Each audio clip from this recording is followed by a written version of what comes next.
Hello and welcome back to another coaching session from leadershipmentor.com. Today I want to share with you some things that I have observed over the last couple of months working with companies. And these are just three of the things we've talked about so many times in a variety of different sessions that we've had. But I really want to just summarize these as a reminder to you. So here's three leadership errors, and I think that they're fairly common, and that's why I wanted to revisit them for you. The first one is, as a leader, not doing what you say you're going to do, and that is so important. Example that I have on that is, there was a leader that actually called everybody into a meeting the next day actually, and so everybody got phone calls saying, please, be in the conference room at 8 o'clock in the morning, and for most people that was earlier than their normal start time. They show up, and this leader actually never showed up for the meeting. There was somebody else that did kind of fill in and made up an agenda for that session or for that meeting, but the owner actually of the business never showed up and never followed up to apologize or let anybody know.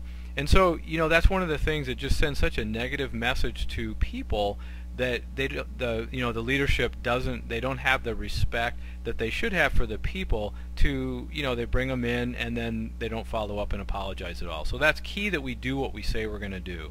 Second one is, a lot of times we do things as leaders that our actions are telling people that either they're important or they're not. Example there is, if you're in a meeting with somebody and you keep reading emails and taking phone calls, what message are you sending to that person?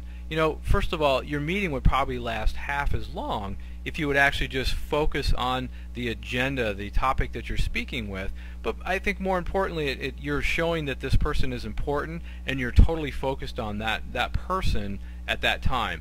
So stay focused, you listen, you resolve the issue or whatever you're talking about, and then you move on. And I think you let those other distractions go until you're done. But that basically tells the person that, you're important enough that I'm going to really concentrate just on you.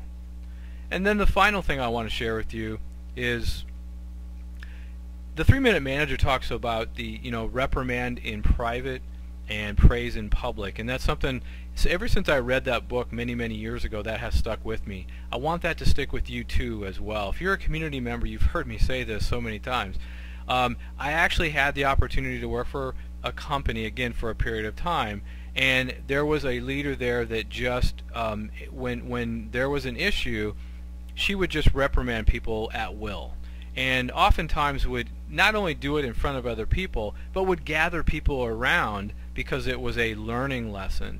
And you never do that as a leader. I want to make sure that if you're a community member, hopefully you know that, but we never reprimand people in public. That's something that always takes place in private. It's very demeaning for that person to sit there and really absorb what you're saying and feel comfortable with asking questions if they're being reprimanded in front of a lot of other people. And I've seen a lot of people actually walk out, but if they do stay with the company for a period of time, they certainly lose respect of that leader. So those are the three things I want to remind you of. If you are a paid member, there's going to be a full coaching session really around this and a few more areas of leadership errors, and it should be posted on Monday. So I hope you have a great weekend, and I hope you have a great week.